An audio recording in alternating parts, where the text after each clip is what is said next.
Hello, good morning. Logical Automotive. Got a nice little service in this morning, and as we always start off with an oil service, we get one of these engine flushes straight in there, run the vehicle up for 5-10 minutes, get that circulated round. Just helps remove or reduce the carbon effect on the inside of the engine.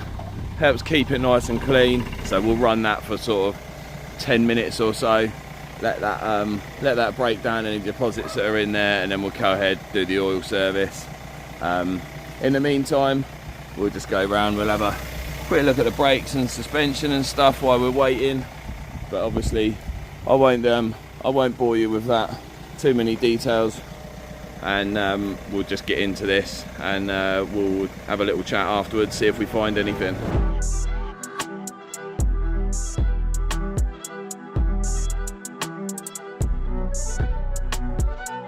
So we've found a couple of things. On cold start, the auxiliary belt, this belt down here, that is causing a little bit of squealing noise. Also, these rollers, quite common on these rollers for the bearings to dry out. Now if you're careful with these, you can actually remove the pulleys, and you can actually take the dust covers off of the bearings. You can re-grease them and actually put them back on, saving the customer quite a few pounds in repair costs. So we're going to get that done on a return visit, along with the front brake pads. As the front brake pads, if I can get the camera in there to see. No, you can't get it in there. You can just about see it. They're really low, about 3mm, which is the advisory limit to replace the brake pads.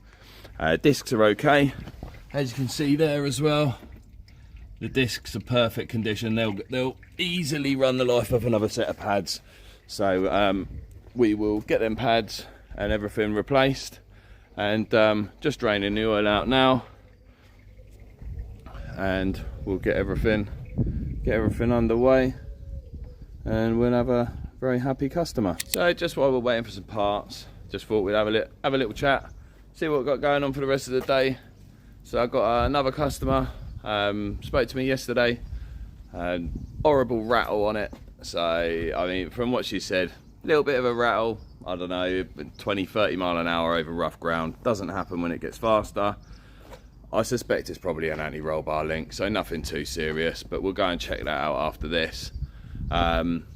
We have also got an ongoing car that I've had a few issues with so far.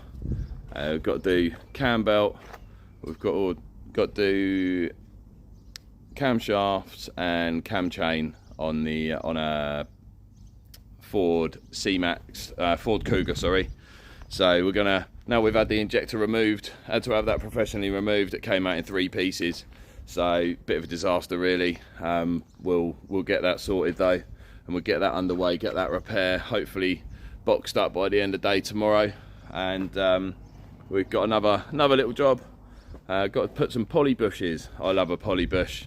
Does make the car handle so much more stable, especially for a car, for a person that likes to get a bit of a spirited drive on. Can't beat them. Fitting them and forget about them. Perfect for everyday motoring as well. If you just want to upgrade, or you just can't be dealing with future repairs to the same component, just bang them in there, and they're just great. Can't beat them.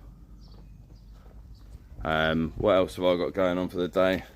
Let's have a quick check on the diary. See, I've got a diagnostic job later, which is a bit of a strange one actually. So intermittently, it's a 70 plate Peugeot partner, and it'd be fine until you go uphill on a motorway speed and it decides it wants to overheat. Let off the accelerator, comes back down and behaves normally. So I don't know what to expect here really. So we'll bang the pressure tester on there, have a look, run some live data logins, and see what we're presented with. Hopefully nothing too serious. It sounds like it's one of them really strange leaks where it's not leaking coolant out, but it's letting air in. So, but it could be quite a tricky one to diagnose that, but we'll get into that later on. Show a little video of where we go from there, what we're doing, and see if we can get to the bottom of it. It's just a quick show, another little handy tool, yeah, available to us mechanics, or anyone for that matter, is this Haynes Pro workshop data. So it recognises reg numbers as well, so you can actually go in and search your reg number. Difficult for me to do this whilst recording as well. As you can tell, I'm new to all this, new to all this recording malarkey anyway, but we're getting there. I'm working with it. I'm trying my best.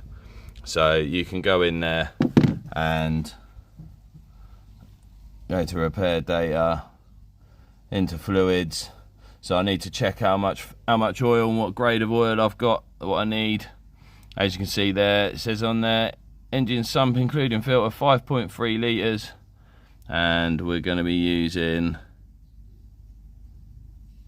a 030 C3 and a little plug for Napa Auto Parts over in Aylesbury. Them boys are fantastic. They look after me no end, always delivering parts out to me wherever I am. They just keep me going. They're fantastic guys down there.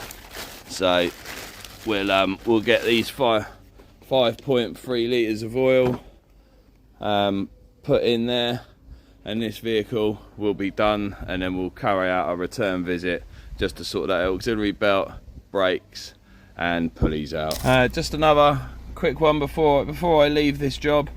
Just thought I'd run a complimentary diagnostic check on their vehicle, just to make sure that they've got no other underlying issues.